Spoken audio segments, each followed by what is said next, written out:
Welcome back सुप्रभात news Chhattisgarh. चलिए देखते हैं छत्तीसगढ़ की 25 फटाफट बड़ी खबरों को। इससे पहले आप कौन से जिले से न्यूज को देख रहे हैं कमेंट में जरूर बताएं, साथ ही लाइक जरूर करें।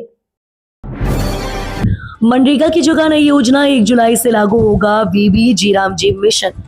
छत्तीसगढ़ में ग्रामीण रोजगार और विकास को नई दिशा देने के लिए सरकार 1 जुलाई 2026 से विकसित भारत गारंटी फॉर रोजगार एंड आजीविका मिशन लागू करने जा रही है। ये नई योजना वर्तमान मनरेगा व्यवस्था की जगह लेगी और ग्रामीण परिवारों को पहले से अधिक रोजगार की गारंटी देगी। पंचायत एवं ग्रामीण विकास विभाग के अनुसार नई व्यवस्था के तहत पात्र ग्रामीण परिवारों को अब एक वित्तीय वर्ष में 125 दिनों का गारंटेड रोजगार मिलेगा। फिलहाल मनरेगा के तहत 100 दिनों के रोजगार का प्रावधान है। कृषि विश्वविद्यालय में आज से 3 दिनों तक रहेगा असमय माहौल। इंदिरा गांधी कृषि विश्वविद्यालय परिसर में आज से अगले 3 दिनों तक आमों की बहार रहेगी और समूचा माहौल आममय रहेगा। इंदिरा गांधी कृषि विश्वविद्यालय रायपुर तथा संचालनालय उद्यानिकी एवं प्रक्षेत्र वानिकी छत्तीसगढ़ शासन तथा प्रकृति की ओर सोसाइटी के संयुक्त तत्वाधान में आज 29 से 31 मई 2026 तक 3 दिवसीय राष्ट्रीय आम महोत्सव का आयोजन किया जा रहा है।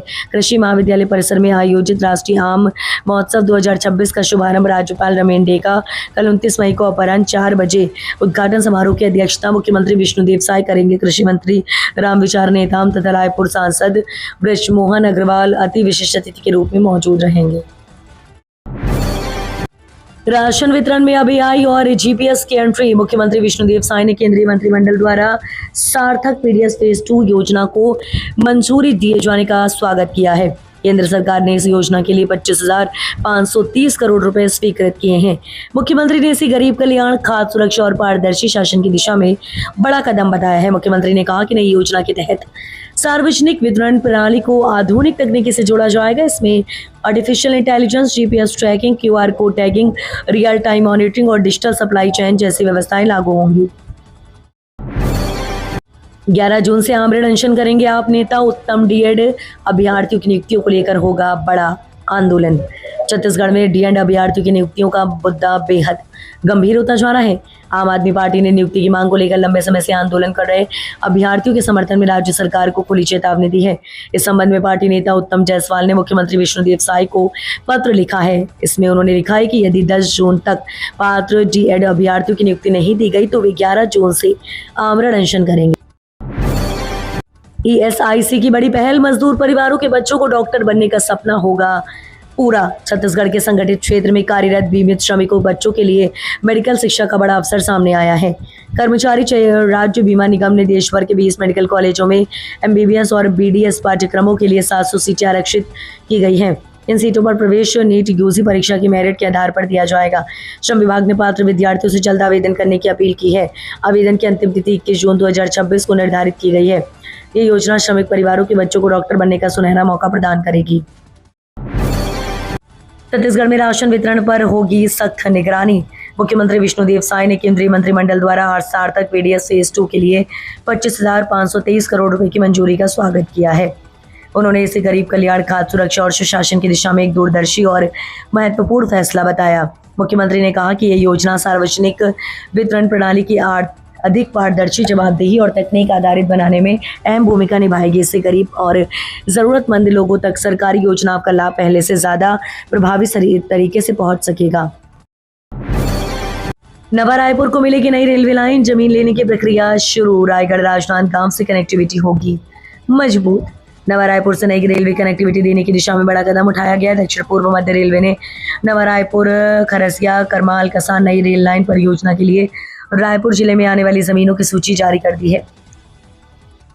रेलवे ने प्रभावित जमीन मालिकों को दावा और आपत्ति दर्ज कराने के लिए 30 दिन का समय दिया है।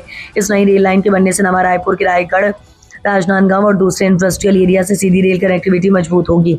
रेलवे अधिकारियों का कहना है कि इससे माल ढुलाई आसान होगी और इंडस्ट्री को बड़ा फायदा मिलेगा। हंसदेव में केटी एक्सटेंशन माइंस को मंजूरी। सिंहदेव बोले रामगढ़ को खतरा। सरगुजा जिले के हंसदेव क्षेत्र में केटे एक्सटेंशन खदान को केंद्र सरकार ने विरोध के बावजूद मंजूरी दे दी है। पूर्व डिप्टी सीएम टीएस सिंहदेव ने कहा कि इस खदान की स्वीकृति से रामगढ़ पहाड़ मंदिर का अस्तित्व खतरे में है।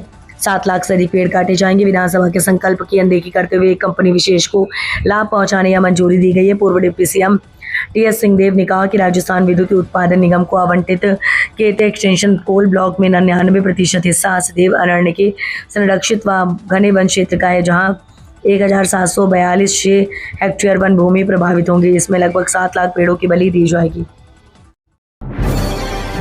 मुख्यमंत्री कन्या विवाह योजना के सामूहिक विवाह में 7 फेरे लेंगे विधायक दीपेश साहू।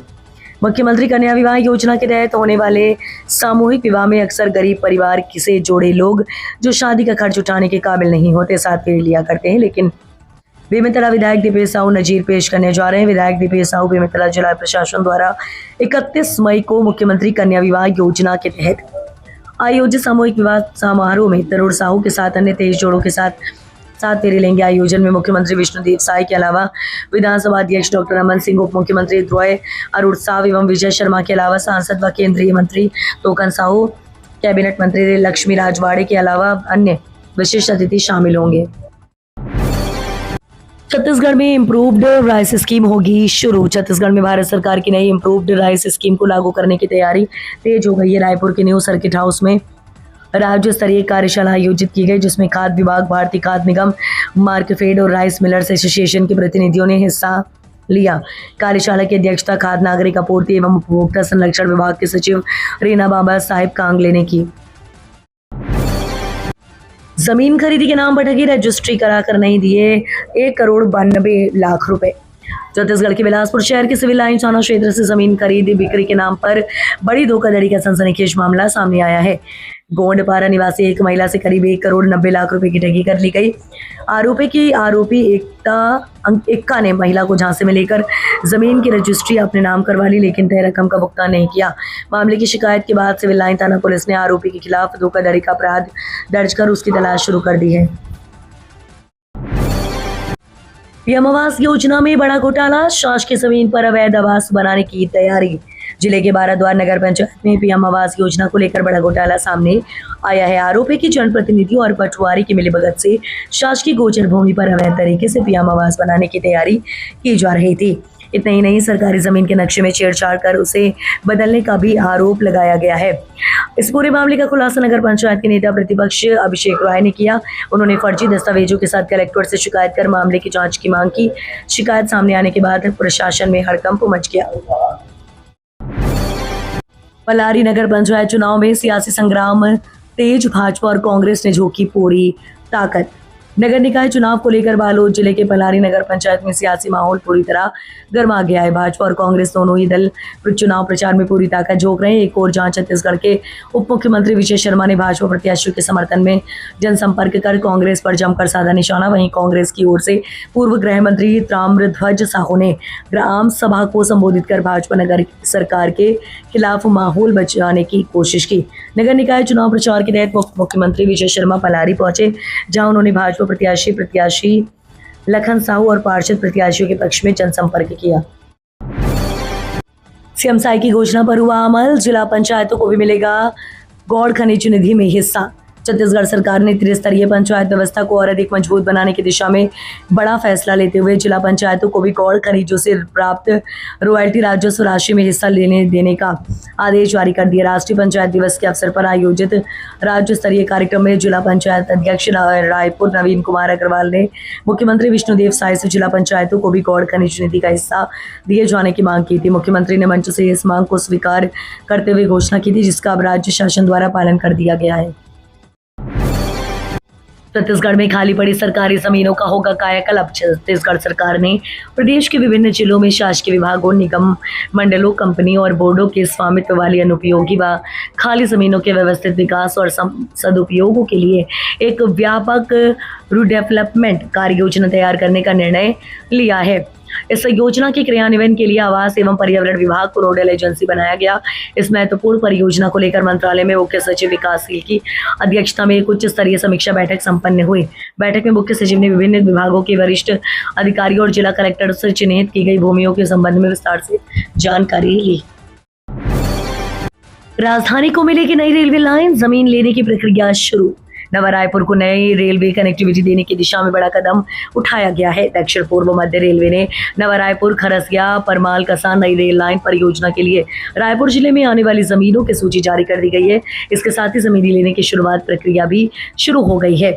रेलवे ने प्रभावित जमीन मालिकों को दावा और आपत्ति दर्ज कराने के लिए 30 दिन का समय दिया है। इस नई रेल लाइन के बनने से नवा रायपुर की रायगढ़, राजनांदगांव और दूसरे इंडस्ट्रियल एरिया से सीधी रेल कनेक्टिविटी मजबूत होगी। दरअसल हम आपको बता दें कि रेलवे अधिकारियों का कहना है कि इससे माल ढुलाई आसान होगी और इंडस्ट्री को बड़ा फायदा मिलेगा। 1.5 करोड़ का धान घोटाला, समिति प्रबंधक और ऑपरेटर पर होगी FIR।